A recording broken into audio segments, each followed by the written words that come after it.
নমস্কার বন্ধুরা, সাহাবাড়ির লাইফস্টাইল দিয়ে আপনাদের স্বাগত। আজকে আমি রবিবার দুপুরে কী রান্না করেছি আপনাদের দেখাচ্ছি। চিংড়ি মাছের বড়া করেছি। চিংড়ি মাছের বড়াটাও আমি দিয়ে দিলাম থালায়। গরমে ভাতটাও আগে বেড়ে ফেলেছি। আর এটা করেছি আমি পুঁই শাক দিয়ে, আলু বেগুন দিয়ে চিংড়ি মাছটা ভেজে গুঁড়ো করে ওর মধ্যে দিয়েছি পুঁই শাকের তরকারির মধ্যে।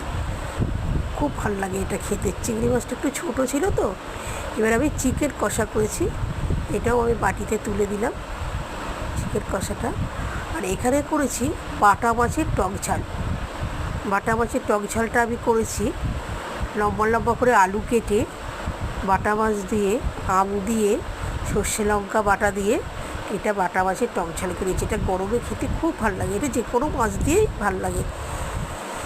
তারপরে আমি করেছি এখানে কিছুটা চিকেন পেঁপে দিয়ে, আলু দিয়ে পাতলা করে ঝোল করেছি, এটাও বাটিতে তুলে দিয়ে দিলাম, হালকা ঝোল। আর কাঁচা আমের মিষ্টি চাটনি করেছি, এর মধ্যে দিয়েছি একটু কাজু আর কিশমিশ দিয়েছি। এটা কাঁচা আমের চাটনি, এটা মিষ্টি চাটনিটা করেছি। এটাও হয়ে গেছে।